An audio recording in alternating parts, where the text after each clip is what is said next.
Shalom, salam sejahtera, selamat beraktivitas. Semoga hari ini lebih baik dari hari-hari sebelumnya. Biarlah kita merenungkan kebenaran firman Tuhan. Kita akan baca di dalam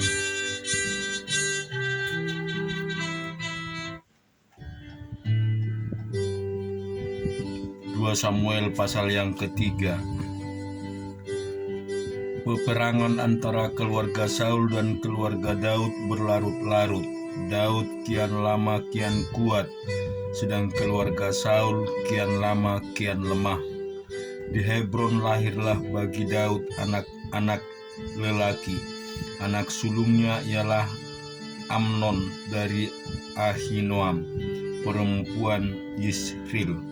Anaknya yang kedua ialah Kileab dari Abigail, bekas istri Nabal, orang Karmel. Yang ketiga ialah Absalom, anak dari Maka, anak perempuan Talmai, Raja Gesur. Yang keempat ialah Adonia, anak dari Hagit. Yang kelima ialah Sefasa, anak Abital. Dan yang keenam ialah Yitream dari Ela, istri Daud. Semuanya ini dilahirkan bagi Daud di Hebron. Selama ada peperangan antara keluarga Saul dan keluarga Daud, maka Abner makin mendapat pengaruh di antara keluarga Saul. Saul mempunyai gundik bernama Rispa. Dia anak perempuannya. Berkatalah Isi-Boset kepada Abner, "Mengapa kau hampiri gundik ayahku?"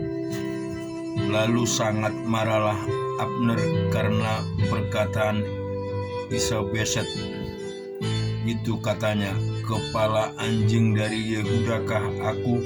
Sampai sekarang aku masih menunjukkan kesetiaanku kepada keluarga Saul ayahmu, karena saudaranya dan kepada sahabat-sahabatnya, dan aku tidak membiarkan engkau jatuh ke tangan Daud. Tetapi sekarang engkau menuduh aku berlaku salah dengan seorang perempuan. Kiranya Allah menghukum Abner, bahkan lebih lagi daripada itu, jika tidak kulakukan kepada Daud seperti yang dijanjikan Tuhan dengan bersumpah kepadanya, yakni memindahkan kerajaan dari keluarga Saul dan mendirikan tahta kerajaan Daud atas Israel dan atas Yehuda dari dan sampai Betseba." Dan Isi-Boset tidak dapat lagi menjawab sepatah kata pun kepada Abner karena takutnya kepadanya. Lalu Abner mengirim utusan kepada Daud dengan pesan, "Milik siapakah negeri ini? Adakanlah perjanjian dengan aku, maka sesungguhnya aku akan membantu engkau untuk membawa seluruh orang Israel memiliki kepadamu." Jawab Daud, "Baik, aku akan mengadakan perjanjian dengan engkau. Hanya satu hal kuminta daripadamu, yakni engkau tidak akan menghadap aku kecuali jika engkau membawa lebih dahulu Mikal, anak perempuan Saul, apabila engkau datang menghadap aku." Daud mengirim utusan juga kepada Isi-Boset anak Saul dengan pesan, "Berikanlah istriku Mikal yang telah kuperoleh dengan 100 kulit gitan orang Filistin." Lalu Isi-Boset menyuruh mengambil perempuan itu daripada suaminya, yakni Paltiel dan Lais, dan suaminya berjalan bersama-sama dengan dia, sambil mengikut dia dengan menangis sampai ke Bahurim. Lalu berkatalah Abner kepadanya, "Ayo pulanglah." Maka pulanglah ia. Sementara itu berundinglah Abner dengan para tua-tua orang Israel. Katanya, "Telah lama kamu menghendaki Daud menjadi raja atas kamu. Maka sekarang bertindaklah, sebab Tuhan sudah berfirman tentang Daud demikian, dengan perantaraan hambaku Daud aku akan menyelamatkan umatku Israel dari tangan orang Palestina dan dari tangan semua musuhnya. Abner berbicara dengan orang Benyamin, pula Abner pergi membicarakan dengan Daud di Hebron segala yang sudah dipandang baik oleh orang Israel dan oleh seluruh kaum Benyamin. Ketika Abner datang kepada Daud di Hebron bersama-sama 20 orang, maka Daud mengadakan perjamuan bagi Abner dan orang-orang menyertainya. Berkatalah Abner kepada Daud, "Baiklah, aku bersiap untuk pergi mengumpulkan seluruh orang Israel kepada tuanku raja, supaya mereka mengadakan perjanjian dengan tuanku, dan tuanku menjadi raja atas segala yang dikehendaki hatimu." Lalu Daud membiarkan Abner pergi, dan berjalanlah ia dengan selamat. Anak buah Daud dan Yoab baru saja pulang setelah mengadakan penggerebekan, dan mereka membawa pulang jarahan yang banyak. Tetapi Abner tidak lagi bersama-sama Daud di Hebron, sebab ia telah dilepaskan pergi dengan selamat. Ketika Yoab bersama dengan segenap tentaranya sudah pulang, diberitahukanlah kepada Yoab demikian, Abner bin Ner telah datang kepada raja, dan ia sudah dibiarkannya pergi dengan selamat. Kemudian pergilah Yoab kepada raja, katanya, "Apakah yang telah kau perbuat? Abner telah datang kepadamu, mengapa engkau membiarkan begitu saja? Apakah engkau tidak kenal Abner bin Ner itu? Ia datang untuk memperdaya engkau dan untuk mengetahui gerak-gerikmu dan untuk mengetahui segala yang hendak kau lakukan." Sesudah itu keluarlah Yoab meninggalkan Daud dan menyuruh orang menyusul Abner. Lalu mereka membawanya kembali dari perigi Sira tanpa diketahui Daud. Ketika Abner kembali ke Hebron, maka Yoab membawanya sebentar ke samping di tengah-tengah pintu gerbang itu, seakan-akan hendak berbicara dengan dia dengan diam-diam. Kemudian ditikamnyalah dia di sana pada perutnya sehingga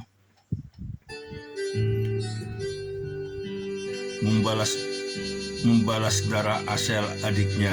Ketika hal itu didengar Daud, kemudian berkatalah ia, "Aku dan kerajaanku tidak bersalah di hadapan Tuhan sampai selama-lamanya terhadap darah Abner bin Ner itu.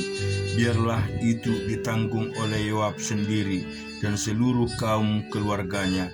Biarlah dalam keturunan Yoab tidak putus-putusnya ada orang yang mengeluarkan lelehan, yang sakit kusta, yang bertongkat, yang tewas oleh pedang, atau yang kekurangan makanan." Demikianlah Yoab dan Abisail adiknya membunuh Abner karena ia telah membunuh Asael adik mereka di Gibeon dan pertempuran. Dan berkatalah Daud kepada Yoab dan kepada segala rakyat yang bersama-sama dengan dia, "Koyakkanlah pakaianmu dan lilitkanlah pada tubuhmu kain kabung dan merataplah di depan mayat Abner."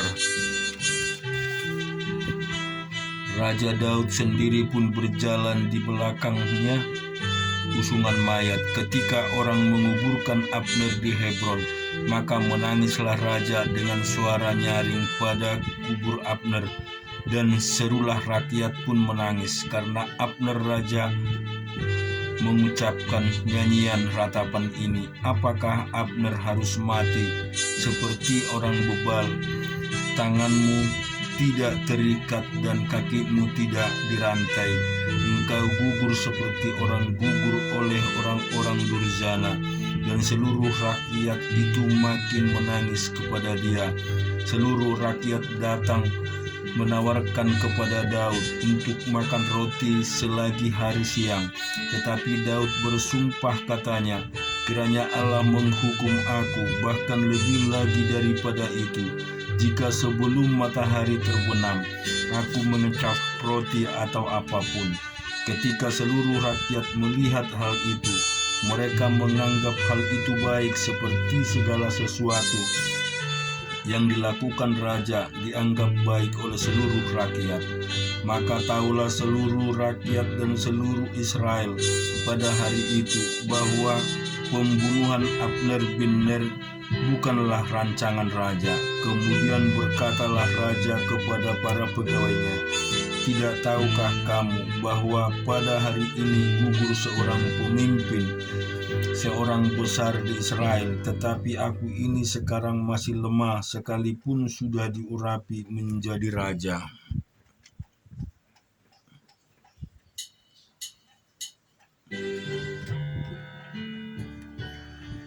Sedang orang-orang itu, yakni anak-anak Jerunya, melebihi aku dalam kekerasan. Kiranya Tuhan membalas kepada orang yang berbuat jahat setimpal dengan kejahatannya.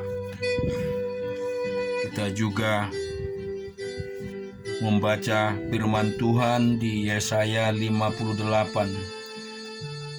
Serukanlah kuat-kuat, janganlah tahan-tahan. Nyaringkanlah suaramu bagaikan sangkakala, beritahukanlah kepada umatku pelanggaran mereka, dan kepada kaum keturunan Yakub dosa mereka.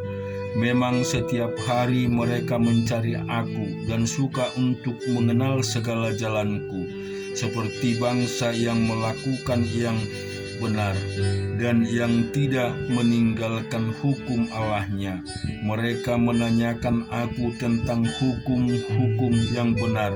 Mereka suka mendekat menghadap Allah. Tanyanya, "Mengapa kami berpuasa dan engkau tidak memperhatikan juga? Mengapa kami merendahkan diri dan engkau tidak mengindahkannya juga? Sesungguhnya pada hari puasamu engkau masih tetap mengurus urusanmu, dan kamu mendesak-desak semua buruhmu. Sesungguhnya kamu berpuasa sambil berbantah dan berkelahi, serta memukul dengan tinju dengan tidak semena-mena. Dengan caramu berpuasa seperti sekarang ini, suaramu tidak akan didengar di tempat tinggi. Sungguh inikah berpuasa yang ku kehendaki, dan mengadakan hari perendahan diri, jika engkau menundukkan kepala seperti gelagah dan membentangkan kain karung dan abu sebagai lapik tidur? Sungguh itukah yang kau sebutkan berpuasa, mengadakan hari yang berkenan pada Tuhan? Bukan berpuasa yang ku kehendaki, ialah supaya engkau membuka belenggu-belenggu kelaliman dan melepaskan tali-tali kuk, supaya engkau merendahkan orang yang teraniaya dan membentangkan setiap kuk, supaya engkau memerdekakan orang yang teraniaya dan membentangkan setiap kuk, supaya engkau memecah-mecah rotimu bagi orang yang lapar, dan membawa ke rumahmu orang miskin yang tak punya rumah. Dan apabila engkau melihat orang telanjang, supaya engkau memberi dia pakaian, dan tidak menyembunyikan diri terhadap saudaramu sendiri. Pada waktu itulah terangmu akan merekah seperti fajar, dan lakumu akan pulih dengan segera. Kebenaran menjadi barisan depanmu, dan kemuliaan Tuhan barisan belakangmu. Pada waktu itulah engkau akan memanggil dan Tuhan akan menjawab. Engkau akan berteriak meminta tolong, dan Ia akan berkata, "Ini aku." Apabila engkau tidak lagi mengenakan kuk kepada sesamamu, dan tidak lagi menunjuk-nunjuk orang dengan jari dan memitnah, apabila engkau menyerahkan kepada orang lapar apa yang kau inginkan sendiri, dan memuaskan hati orang yang tertindas, maka terangmu akan terbit dalam gelap, dan kegelapanmu akan seperti rembang tengah hari. Tuhan akan menuntun engkau senantiasa, dan akan memuaskan hatimu di tanah yang kering, dan akan membaharui kekuatanmu. Engkau akan seperti taman yang diairi dengan baik, dan seperti mata air yang tidak pernah mengecewakan. Engkau akan membangun reruntuhan yang sudah berabad-abad, dan akan memperbaiki dasar yang diletakkan oleh banyak keturunan. Engkau akan disebutkan yang memperbaiki tembok yang tembus, yang membetulkan jalan supaya tempat itu dapat dihuni. Apabila engkau tidak menginjak-injak hukum Sabat dan tidak melakukan urusanmu pada hari kudusku, apabila engkau menyebutkan hari Sabat, hari kenikmatan, dan hari kudus Tuhan, hari yang mulia, apabila engkau menghormati dengan tidak menjalankan segala acaramu, dan dengan tidak mengurus urusanmu, atau berkata omong kosong, maka engkau akan bersenang-senang karena Tuhan, dan aku akan membuat engkau melintasi puncak bukit-bukit di bumi dengan kendaraan kemenangan. Aku akan memberi makan engkau dari milik pusaka Yakub, bapa leluhurmu, sebab mulut Tuhanlah yang mengatakan. Kita juga renungkan firman Tuhan di Yeremia 38. Tetapi Sefaca bin Matan, Gedalia bin Pashur, Yukhal bin Salemya, dan Pasihur bin Malkia mendengar perkataan yang tidak henti-henti diucapkan oleh Yeremia kepada segenap orang banyak itu. Beginilah firman Tuhan, siapa yang tinggal di kota ini akan mati karena pedang, karena kelaparan dan karena penyakit sampar. Tetapi siapa yang keluar dari sini mendapatkan orang Kasdim, ia akan tetap hidup, nyawanya akan menjadi jarahan baginya, dan ia tetap hidup. Beginilah firman Tuhan, kota ini akan pasti diserahkan ke dalam tangan tentara orang Babel yang akan merebutnya. Maka berkatalah para pemuka itu kepada raja, baiklah orang ini dihukum mati, sebab sebenarnya dengan mengatakan hal-hal seperti itu, maka ia melemahkan semangat para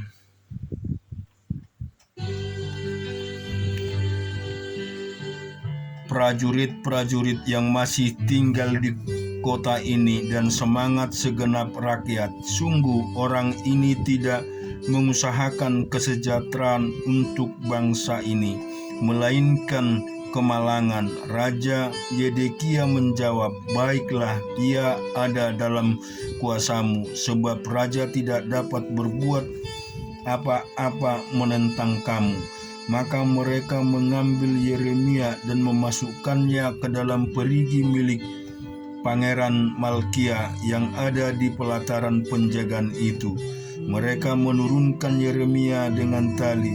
Di perigia itu tidak ada air, hanya lumpur. Lalu terperosoklah Yeremia ke dalam lumpur itu. Tetapi ketika didengar Ebed-Melek orang Ethiopia itu, ia seorang sida-sida yang tinggal di istana raja, bahwa Yeremia telah dimasukkan ke dalam perigi. Pada waktu itu raja sedang duduk di pintu gerbang Benyamin. Maka keluarlah Ebed-Melek dari istana raja itu, lalu berkata kepada raja, ya tuanku raja, perbuatan orang-orang ini jahat dalam segala apa yang mereka lakukan terhadap Nabi Yeremia, yakni memasukkan dia ke dalam perigi. Ia akan mati kelaparan di tempat itu, sebab tidak ada lagi roti di kota. Lalu raja memberi perintah kepada Ebed-Melek orang Ethiopia itu, katanya, bawalah 3 orang dari sini dan angkatlah Nabi Yeremia dari perigi itu sebelum ia mati. Ebed-Melek membawa orang-orang itu dan masuk ke istana raja, ke gudang pakaian di tempat perbendaharaan. Dari sana ia mengambil pakaian yang buruk-buruk dan pakaian yang robek-robek, lalu menurunkannya dengan tali kepada Yeremia di perigi itu. Berserulah Ebed-Melek orang Ethiopia itu kepada Yeremia, "Taruhlah pakaian yang buruk dan robek-robek itu di bawah ketiakmu sebagai ganjal tali." Yeremia pun membuat demikian. Kemudian mereka menarik dan mengangkat Yeremia dengan tali dari perigi itu. Demikian Yeremia tinggal di pelataran penjagaan itu. Raja Zedekia menyuruh orang membawa Nabi Yeremia kepadanya di pintu yang ketiga pada rumah Tuhan. Berkatalah raja kepada Yeremia, "Aku mau menanyakan sesuatu kepadamu. Janganlah sembunyikan apa-apa kepadaku." Jawab Yeremia kepada Zedekia, "Apabila aku memberitahukannya kepadamu, tentulah engkau membunuh aku, bukan? Dan apabila aku memberi nasihat kepadamu, engkau tidak juga akan mendengarkan aku." Lalu bersumpahlah Raja Zedekia dengan diam-diam kepada Yeremia. Katanya, "Demi Tuhan yang hidup dan telah memberi nyawa ini kepada kita, aku tidak akan membunuh engkau dan tidak akan menyerahkan engkau ke dalam tangan orang-orang yang berusaha mencabut nyawamu itu." Sesudah itu berkatalah Yeremia kepada Zedekia, "Beginilah firman Tuhan, Allah semesta alam, Allah Israel.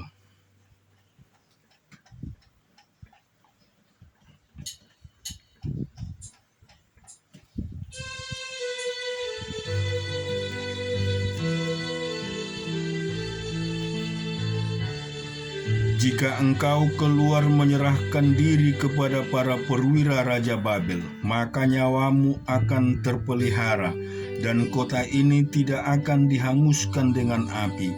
Engkau dengan keluargamu akan hidup. Tetapi jika engkau tidak menyerahkan diri kepada para perwira Raja Babel, maka kota ini akan diserahkan ke dalam tangan orang-orang Kasdim yang akan menghanguskannya dengan api, dan engkau sendiri tidak akan luput dari tangan mereka." Kemudian berkatalah Raja Zedekia kepada Yeremia, "Aku takut kepada orang-orang Yehuda yang menyerang kepada orang Kasdim itu. Nanti aku diserahkan ke dalam tangan mereka sehingga mereka mempermainkan aku." Yeremia menjawab, "Hal itu tidak akan terjadi. Dengarkanlah suara Tuhan dalam hal apa yang kukatakan kepadamu.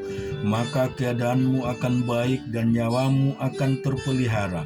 Tetapi jika engkau enggan menyerahkan diri, maka inilah firman yang dinyatakan Tuhan kepadaku.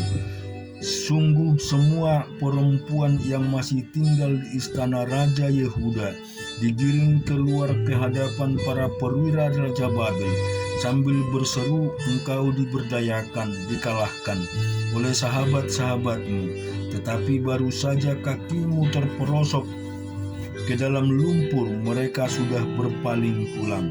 Semua istrimu dan anak-anakmu akan digiring keluar ke hadapan orang-orang Kasdim itu, dan engkau sendiri tidak akan terluput dari tangan mereka, tetapi engkau akan tertangkap oleh Raja Babel, dan kota ini akan dihanguskan dengan api."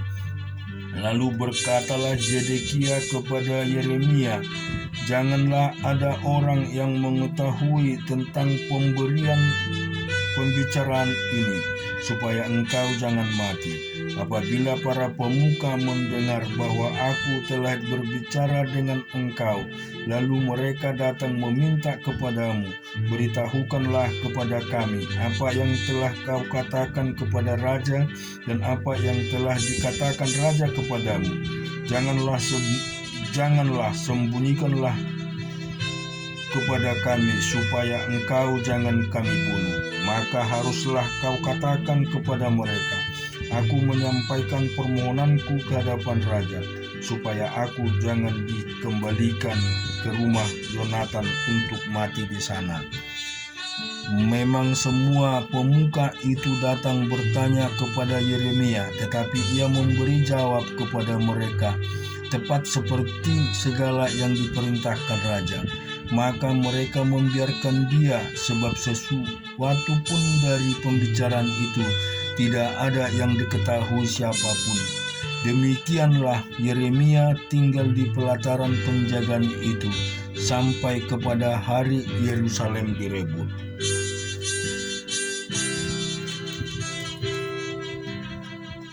Kita juga merenungkan firman Tuhan di 1 Korintus pasal yang ke-10.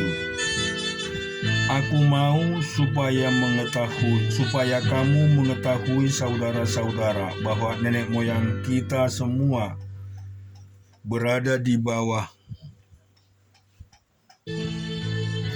perlindungan awan dan bahwa mereka semua telah melintasi laut untuk menjadi pengikut Musa. Mereka semua telah dibaptis dalam awan dan dalam laut. Mereka semua makan makanan rohani yang sama, dan mereka semua minum minuman rohani yang sama, sebab mereka minum dari batu karang rohani yang mengikuti mereka, dan batu karang itu ialah Kristus. Tetapi sungguh pun demikian, Allah tidak berkenan kepada bagian yang terbesar dari mereka, karena mereka ditewaskan di padang gurun. Semua ini telah terjadi sebagai contoh bagi kita, untuk memperingatkan kita supaya jangan kita menginginkan hal-hal yang jahat seperti yang telah mereka perbuat. Dan supaya jangan kita menjadi penyembah-penyembah berhala, sama seperti beberapa orang dari mereka, seperti ada tertulis, maka duduklah bangsa itu untuk makan dan minum, kemudian bangunlah mereka dan bersukaria. Janganlah kita melakukan percabulan seperti yang dilakukan oleh beberapa orang dari mereka, sehingga pada suatu hari telah tewas 23.000 orang. Dan janganlah kita mencobai Tuhan seperti yang dilakukan oleh beberapa orang dari mereka, sehingga mereka mati dipagut ular. Dan janganlah bersungut-sungut seperti yang dilakukan oleh beberapa orang dari mereka, sehingga mereka dibinasakan oleh malaikat maut. Semuanya itu telah menimpa mereka, sehingga contoh dan dituliskan untuk menjadi peringatan bagi kita yang hidup pada waktu di mana zaman akhir telah tiba. Sebab itu siapa yang menyangka bahwa ia teguh berdiri, hati-hatilah supaya ia jangan jatuh. Percobaan-pencobaan yang kamu alami ialah pencobaan-pencobaan biasa yang tidak melebihi kekuatan manusia. Sebab Allah setia, dan karena itu Ia tidak akan membiarkan kamu dicobai melampaui kekuatanmu. Pada waktu kamu dicobai, Ia akan memberikan kepadamu jalan keluar, sehingga kamu dapat menanggungnya. Karena itu, saudara-saudaraku yang kekasih, jauhilah penyembahan berhala. Aku berbicara kepadamu sebagai orang-orang yang bijaksana. Pertimbangkanlah sendiri apa yang aku katakan. Bukankah cawan pengucapan syukur yang atasnya kita ucapkan syukur adalah persekutuan dengan darah Kristus? Bukankah roti yang kita pecah-pecah adalah persekutuan dengan tubuh Kristus? Karena roti adalah satu, maka kita sekalian pun banyak adalah satu tubuh, karena kita semua mendapat bagian dalam roti yang satu itu. Perhatikanlah bangsa Israel menurut daging. Bukankah mereka yang makan apa yang dipersembahkan mendapat bagian dalam pelayanan mezbah? Apakah yang kumaksudkan dengan perkataan itu? Bahwa persembahan berhala adalah sesuatu, atau bahwa berhala adalah sesuatu? Bukan Apa yang kumaksudkan ialah bahwa persembahan mereka adalah persembahan kepada roh-roh jahat, bukan kepada Allah. Dan aku tidak mau bahwa kamu bersekutu dengan roh-roh jahat. Kamu tidak dapat minum dari cawan Tuhan dan juga dari cawan roh-roh jahat. Kamu tidak dapat mendapat bagian dalam perjamuan Tuhan dan juga dalam perjamuan roh-roh jahat. Atau maukah kita membangkitkan cemburu Tuhan? Apakah kita lebih kuat daripada Dia? Segala sesuatu diperbolehkan, benar, tetapi bukan segala sesuatu berguna. Segala sesuatu diperbolehkan, benar, tapi bukan segala sesuatu membangun. Jangan seorang pun yang mencari keuntungannya sendiri, tetapi hendaklah tiap-tiap orang mencari keuntungan orang lain. Kamu boleh makan segala sesuatu yang dijual di pasar daging, tanpa mengadakan pemeriksaan karena keberatan hati nurani. Karena bumi serta segala isinya adalah milik Tuhan. Kalau kamu diundang makan oleh seorang yang tidak percaya, dan undangan itu kamu terima, makanlah apa saja yang dihidangkan kepadamu, tanpa mengadakan pemeriksaan karena keberatan hati nurani. Tetapi kalau seorang berkata kepadamu, itu persembahan berhala, janganlah engkau memakannya, oleh karena Dia yang mengatakan hal itu kepadamu, dan karena keberatan hati nurani. Yang aku maksudkan dengan keberatan hati nuranimu sendiri, tetapi keberatan hati nurani orang lain itu. Mungkin ada orang yang berkata, mengapa kebebasanku harus ditentukan oleh keberatan hati nurani orang lain? Kalau aku mengucapkan syukur atas apa yang aku turut memakannya, mengapa orang berkata jahat tentang aku karena makanan yang atasnya aku mengucap syukur? Aku menjawab, jika engkau makan, atau jika engkau minum, atau jika engkau melakukan sesuatu yang lain, lakukanlah semuanya itu untuk kemuliaan Allah. Janganlah kamu menimbulkan syak dalam hati orang, baik orang Yahudi atau orang Yunani maupun jemaat Allah. Sama seperti aku juga berusaha menyenangkan hati semua orang dalam segala hal, bukan untuk kepentingan diriku, tetapi untuk kepentingan orang banyak, supaya mereka beroleh selamat. Amin. Demikian pembacaan firman Tuhan. Biarlah kiranya